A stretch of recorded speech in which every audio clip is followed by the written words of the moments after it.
Radha mentor के news room से मैं लाइव हूं। डुमरी उपचुनाव हुए हैं और 8 तारीख को रिजल्ट आएगा। उससे पहले क्या कुछ हो सकता है, क्या क्या संभावनाएं बन सकती है, उसे लेकर मैं आज बैठा हूं।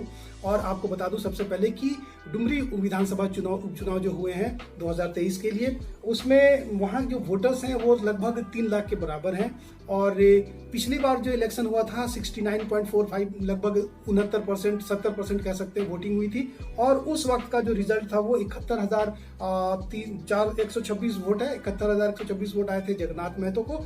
और यशोदा देवी जो आजसू की हैं वो 36,840 और बीजेपी के प्रदीप कुमार साहू उनको 36,000 वोट आए थे। तो अब यहाँ पे ये दोनों पार्टियां मिल गई हैं, आजसू और बीजेपी मिल गई हैं। और इंडिया गठबंधन जो है, इंडिया गठबंधन यानी कि उसमें आरजेडी भी है, कांग्रेस भी है, जेएमएम भी है, जेडीयू भी है, बीएसपी, बहुत सारी पार्टियां हैं साथ में जो है कि वो चुनाव लड़ रही हैं, इसलिए दिलचस्प मुकाबला होगा। अब यहाँ पे मैं बता दूं कि जिस भी कैंडिडेट को 1 लाख प्लस वोट आएगा वही जीतेंगे। और अगर 2 कैंडिडेट को लाख के आसपास वोट आया, यानी कि अगर 90 हजार का मामला दोनों ने टच कर लिया, तब जो जीत का अंतर होगा वो काफी कम होगा। और जिसका 1 लाख के आसपास होगा तो वो क्या उससे प्लस होगा, वो विनर होंगे यहाँ पे।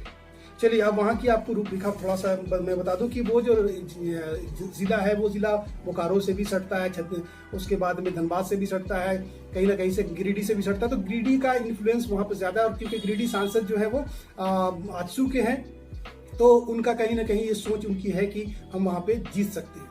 तो खैर चलिए अब उस पर बाद में बात करेंगे। और कौन जीतेगा ये जरूर बताएंगे, अब कल क्या होगा पता चलेगा, लेकिन ये जरूर बताएंगे कौन जीत रहा है वहां से। फिलहाल अगर हम बात करें 2005 की, तो 2005 में भी जगन्नाथ महतो को वोट मिले थे 41,000। और उस वक्त में जो है जो रनर आरजेडी थी 28,000, जो अभी साथ में लड़ रही है वो 23,000 है। और 2009 की बात करें तो वहां पे जगन्नाथ महतो ने फिर से 33,960 वोट लाए थे। 20,000 जो है अपोनेंट पार्टी यानी कि जेडीयू के थे।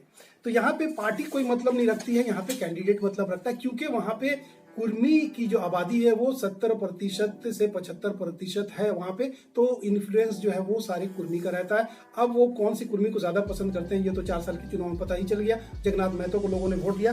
2014 की बात करें तो 77,984 वोट आए थे। और लालचंद महतो जो कि काफी कद्दावर नेता थे, बीजेपी से उन्होंने कॉन्टेस्ट लड़ा किया था, तो वो 45,000 उनको आया था 2014 में, जिस टाइम में कह रहे थे लोग कि मोदी लहर है, मोदी लहर है, उस वक्त की ये बात है। और चलिए अब 2019 की बात कर लेते हैं। 2019 में 71,000 वोट आए थे जगन्नाथ महतो को।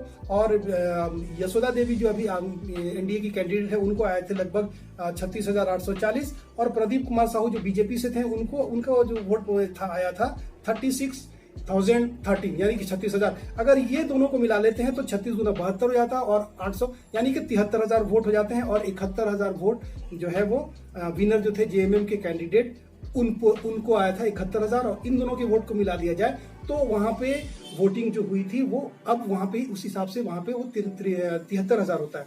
तो इसी कॉम्बिनेशन को लेकर के एनडीए ने ये सोचा कि यहाँ पर अगर हम दोनों मिल के लड़ते हैं तो हम चुनाव निकाल सकते हैं। और यही बात जहन में रही और इन्होंने चुनाव लड़ा। लेकिन जो सबसे बड़ा जो फैक्टर है वो जेएमएम के लिए, वो फैक्टर ये है कि वहां पे मोबिन जो थे, अब्दुल मोबिन रिजवी, इन्होंने वोट लाया था लगभग 24,132। तो ये जो फैक्टर है ये सबसे बड़ा फैक्टर है। उसके बाद में बता दूं कि 2019 के चुनाव में लगभग जो है वोटिंग जो हुई थी 1,90,259। चलिए ना 1,90,000 को पकड़ते हैं और इधर इनका मिला लेते हैं 75 1.5 हो गया। और उसके बाद 20,000 जो है 24,000 मोबिन का ले लीजिए, तो करीब 170-72 पहुंच गया। बचे 18,000। तो 18,000 वोटों में जो है वहां पर लोगों को मिला था। बहुत सारे कैंडिडेट जो है इंडिपेंडेंट खड़े हुए थे, 1,000 2,000 5,000 इस तरह से वोट लाए थे। यानी कि कॉन्टेस्ट में 3 ही लोग हैं, लेकिन 3 भी नहीं है, सिर्फ 2 ही। मुकाबला सिर्फ 2 में है। मोबिन रिजवी जो है वो बहुत ज्यादा जो है उनका प्रभाव नहीं है। और अगर प्रभाव है क्योंकि मुस्लिम वोट पर वो बात करते हैं, मुस्लिम की आबादी वहां पे जो है वोटर्स जो है मोटा मोटी 40,000 के प्लस है, 40,000 के प्लस में है। और अगर इस बार जो इलेक्शन हुआ है उस वक्त में जिस वक्त में 24,000 वोट आए थे, उस वक्त इलेक्शन का परसेंटेज जो वोट था वो 70% था, और इस बार का जो वोटिंग परसेंट है वो 65% है, यानी कि कहीं ना कहीं से 24,000 से नीचे का मामला है वोटिंग के हिसाब से। तो आपको मैं सीधा हिसाब बता देता हूं कि 6 या 18 6 25 यानी कि 21,000 है, और उस वक्त में जो है उनको जो वोट परसेंट था वो वोट परसेंट था करीब करीब 12.68, यानी कि 13-14% मुस्लिम वहां पे हैं। बची बात अब 20,000 वोट की, तो मोटा मोटी 20,000 में आदिवासी हैं, जनरल हैं, ओबीसी हैं, बहुत सारी जो कास्ट हैं वो सारी कास्ट हैं, ST/SC हैं, उसके बाद में आदिवासी हैं, वहाँ पे दलित हैं। तो ये 20% जो वोट है, ये दोनों वोट बहुत मायने रखता है। अब यहाँ पे आपको समझना होगा कि अगर दोनों के वोट मिला दें तो दोनों के वोट लगभग 70-75 के हजार के आसपास आ रहे हैं, और मुसलमान का वोट जो है अगर JMM की तरफ जाता है तो वहां पे उनको 20,000 वोट का फायदा होता है, तो वो 95,000 में आ जाते हैं। और अगर पूरी तरह से दलित बीजेपी के साथ चला गया, जो कि लगता नहीं है, और अगर चला गया तो दोनों का 90-90 का मामला हो जाएगा। अब यहाँ पर जो वोटिंग है, तो जिसकी अच्छी फील्डिंग होगी, यानी कि बूथ मैनेजमेंट जिनका अच्छा होगा, उन्हें ही ये सरताज बनेंगे वो। लेकिन अब यहाँ पे आपको एक चीज मैं और बता दूं कि यशोदा देवी जो है वो पुरानी कैंडिडेट है। ये जगन्नाथ महतो की पत्नी जो बेबी महतो है, वो कहीं ना कहीं से उनके पति नहीं है।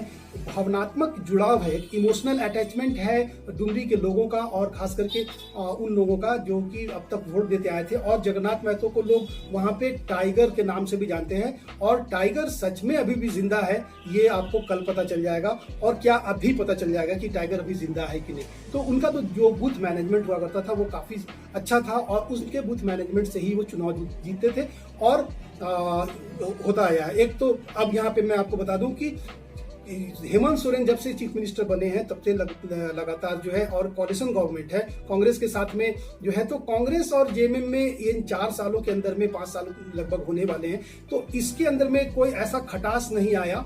ये अलग बात है कि कोरोना बीच में आ गया, कोरोना आने की वजह से जो है तो बहुत ज्यादा कुछ हुआ नहीं, लेकिन फिर भी जो पोजीशन थी उस पोजीशन के हिसाब से काफी कुछ इन लोगों का जो तालमेल है वो अच्छा रहा। थोड़ी मोड़ी छोटी मोटी बात हुई, उसको सॉल्व कर लिया गया।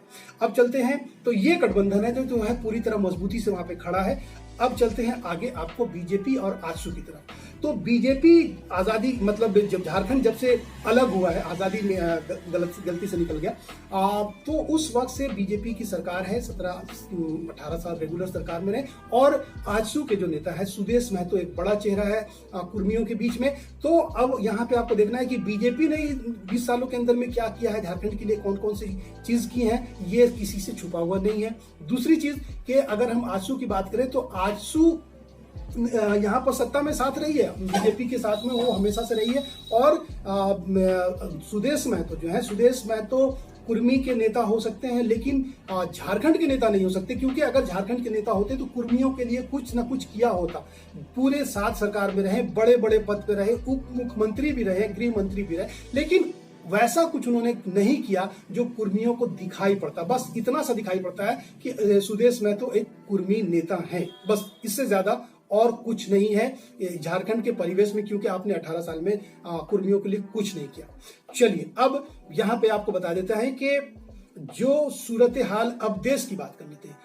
देश में जिस तरह से माहौल बना हुआ है, जिस तरह से माहौल बन गया है, यहाँ पे अब सभी लोग डरे सहमे हैं, क्योंकि बहुत सारी चीजें हो रही हैं। अब जैसे मैं एक एग्जांपल से आपको बताता हूँ कि मेरा एक बहुत ही क्लोज आदमी है, और मैं उसे चाय बनाने के लिए रखा हूँ, और वो चाय बनाता है, चाय मुझे देता है। तो पहली बार वो अदरक का चाय पिलाया, मुझे अच्छा लगा, और घर बहुत सारे लोग थे उनको भी अच्छा लगा, लेकिन फिर उन्होंने लहसुन का चाय बनाया, फिर प्याज का चाय बनाया, फिर मिर्चा का चाय बनाया, तो उसमें भी लोग वाह वाह कर रहे थे। लेकिन अब जो वाह वाह कर रहे थे वो कहीं ना कहीं से ये समझ गए कि ये मिर्चे की चाय, लहसुन की चाय और चाय पत्ती की चाय नहीं मिल रही है। तो ये चीज कहीं ना कहीं से लोगों को अब समझ में आने लगा है कि भाई अगर चाय पीनी है तो अब इससे हटाना पड़ेगा और कोई दूसरा लाना होगा, क्योंकि वो अब अदरक और ये मिर्चे और धनिया पत्ती की चाय ये सब वो पीने को ना मिले।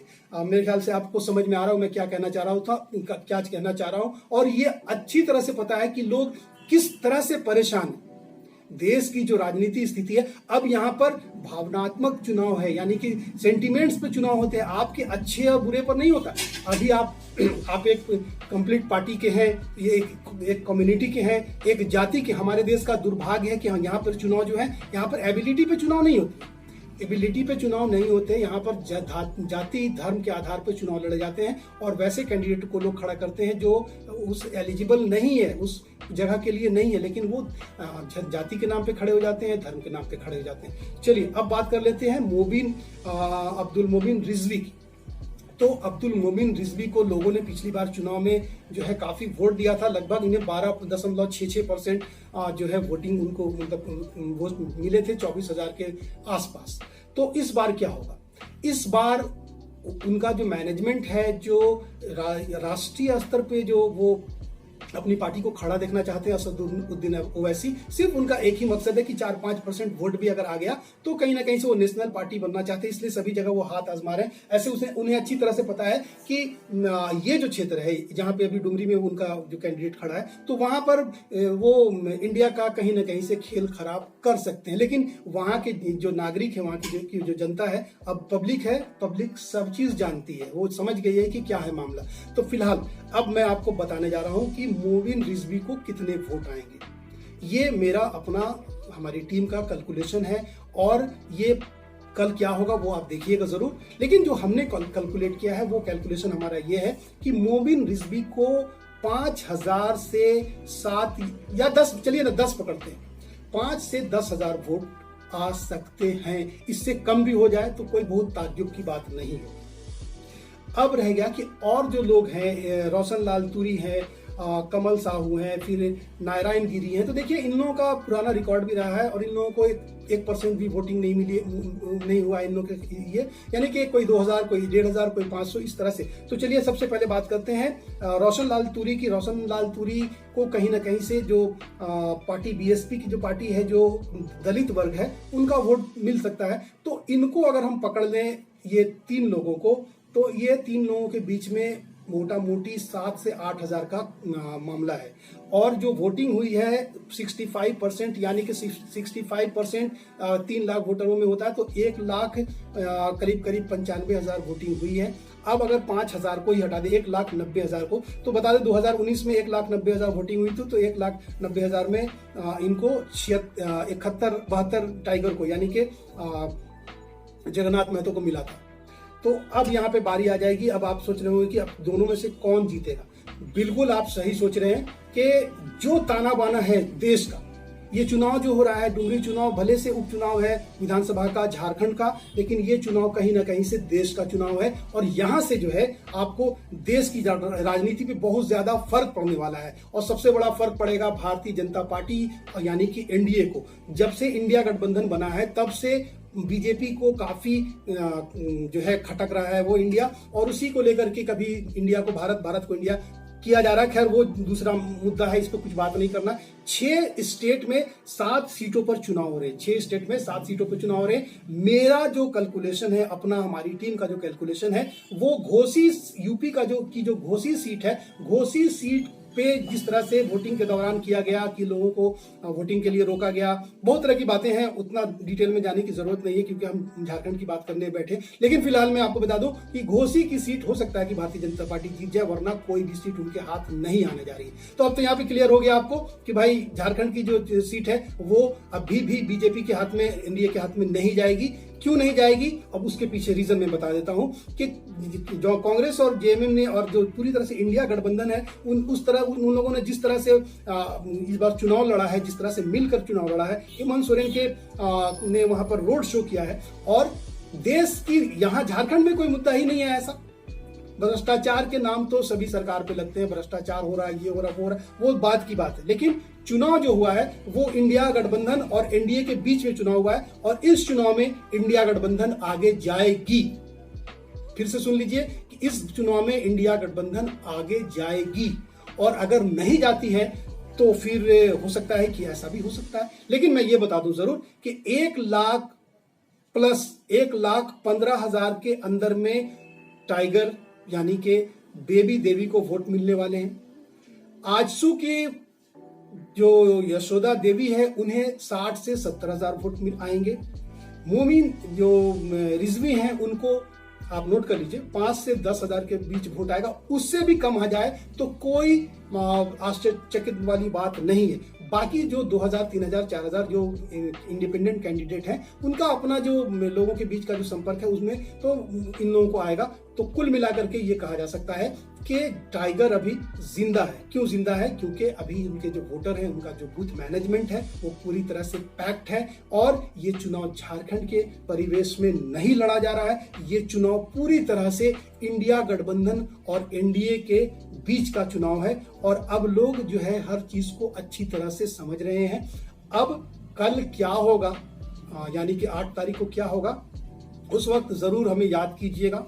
और अगर हमारा कैलकुलेशन थोड़ा गलत लगे तो कमेंट जरूर कीजिएगा, क्योंकि मैं जो इतना मेहनत कर रहा हूँ, काफी मेहनत की है मैंने, और ये मेहनत अगर सही होता है तो अच्छी बात है, और नहीं तो फिर उसे हम अपना अगला जो कुछ होने वाला, जो चुनाव होने वाला है उस पर हम डिटेल से करेंगे। लेकिन एक बात और यहाँ पे मैं बता दूं कि अगर यहाँ पर बीजेपी ने अपने कैंडिडेट को खड़ा किया होता, एनडीए ने किया है ना, एनडीए का कैंडिडेट आजसू से लिया गया, अगर यही कैंडिडेट बीजेपी अपने पार्टी से लेती तो ये मुकाबला नेक टू नेक होता। यानी कि इसका वोट जो 70 में बोल रहा हूँ 60 से 70,000, तो ये जीतने के पोजीशन में तो नहीं आते, जीतने की पोजीशन में नहीं आते, लेकिन जीत का अंतर काफी कम होता और नेक टू नेक फाइट होता और कहीं ना कहीं से 70 से 90 का मामला हो जाता। फिलहाल कल क्या होगा ये देखने वाली बात है, लेकिन इतना जरूर है कि टाइगर अभी जिंदा है। नमस्कार।